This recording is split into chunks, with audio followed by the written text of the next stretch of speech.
2 million women across the world suffer from obstetric fistula, a pregnancy-related illness that causes women to urinate unawares.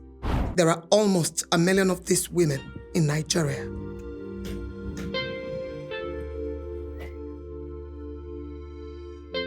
Described by the United Nations Population Fund as the most devastating pregnancy-related disability, causing extreme physical and psychological trauma. My name is Melanie Ishola, and I'm a journalist. But more importantly, I'm a mother. And having been pregnant 3 times, I feel passionate about this subject matter and baffled as to why my country, Nigeria, accounts for almost half of the 2 million women living with vesicovaginal fistula across the world. What's even more important is that I'm telling a story of solutions available to such women in my country. UNICEF says close to 800,000 Nigerian women are currently living with this condition. Northern Nigerian women account for the highest cases. For every woman who dies from childbirth complications, there are 20 to 30 other women who suffer from birth or pregnancy-related complications, such as fistula.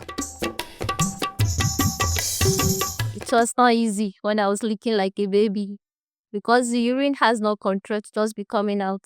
2018, that was when they did DCS for me. I lost the baby, dusty bites, because of the long labor. I couldn't do the operation on time. And I was having fiber at the same time.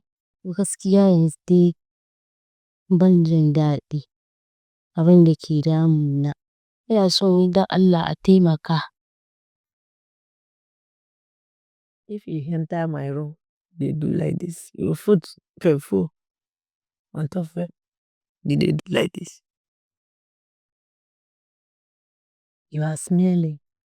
I beg go and back. Hey, Zainab, I beg. Akwai lokacin da ya ce in je gida.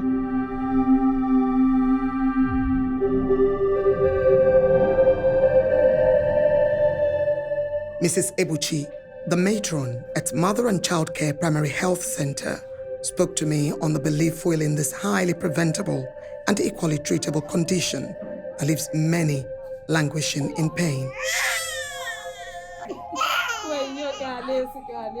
Before the awareness, this one is always our problem. One, they will tell you their husband doesn't want them to come to the hospital. One, they themselves, they don't want to come into the hospital. They leave it in Ika ones, or the people that has money that comes to the hospital. When these women refuse to access skilled delivery in hospitals, they're at the mercy of traditional birth attendants who cannot handle emergencies, often resulting in VVF. Mrs. Ebuchi's explanations pointed to an NGO in Niger State, Race Foundation, creating awareness and offering free reconstructive surgeries for women with VVF. When we go to communities like that, we usually take it from the traditional rulers and religious leaders angle.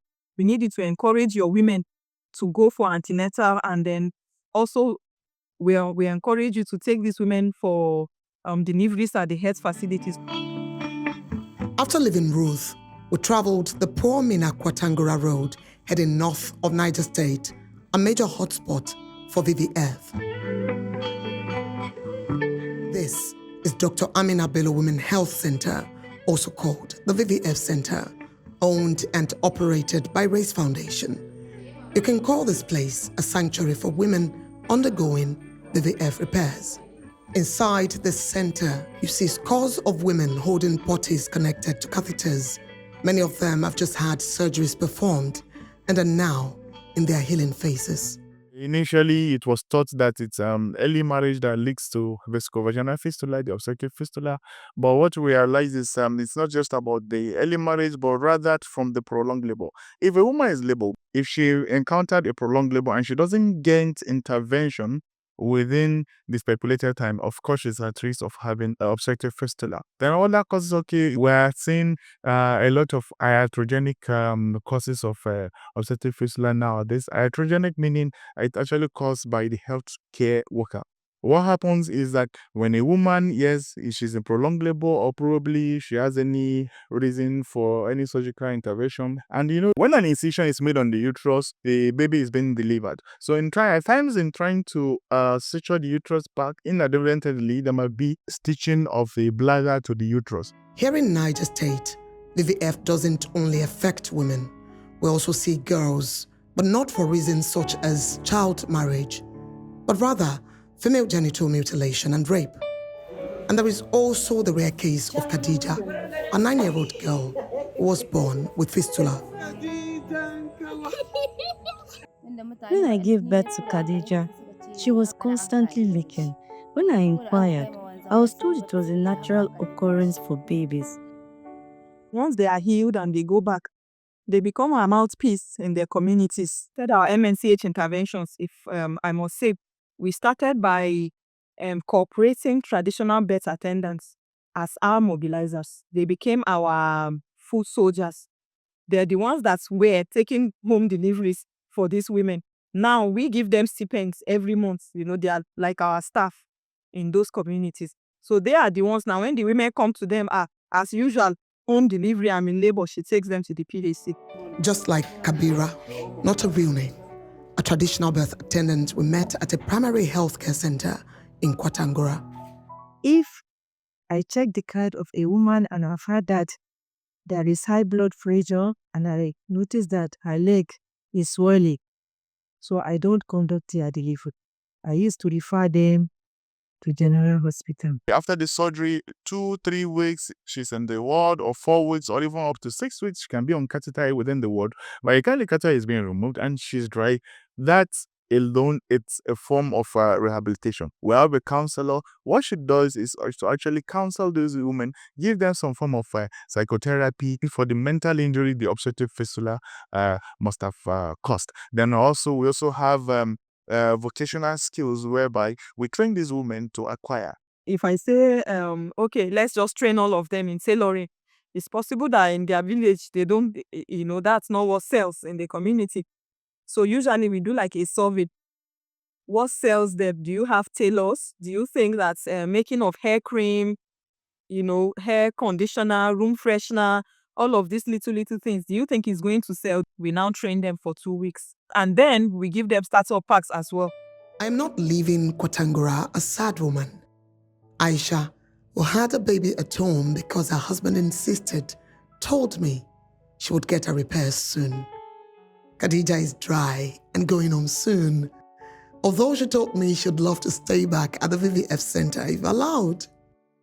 Lydia is hopeful she would conceive finally. She told me she just had the surgery done, and this would improve her chance of having a baby. But there is yet another place to visit. I have come to the Commissioner for Health in Niger State, Dr. Bello Tukur, to ask him what is being done to get pregnant women into antenatal care, and also what provision is made for adequate and emergency obstetric care. We are currently working on a program to ensure that we incentivize antenatal care. And we find that a woman has attended antenatal care throughout the pregnancy, but she does not deliver in the facility.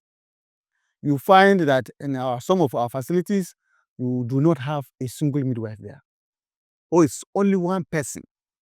That's the trained staff in that facility.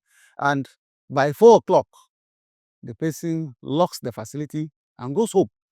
We are trying to make sure that at least each of our primary healthcare facilities has at least 2 midwives, and they can operate 24 hours.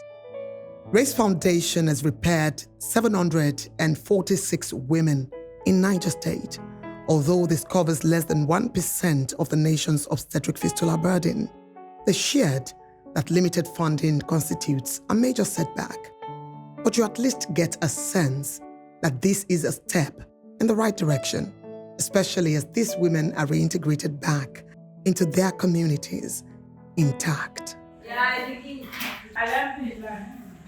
Ba voli, ba wani abu makamancin haka. Na gode.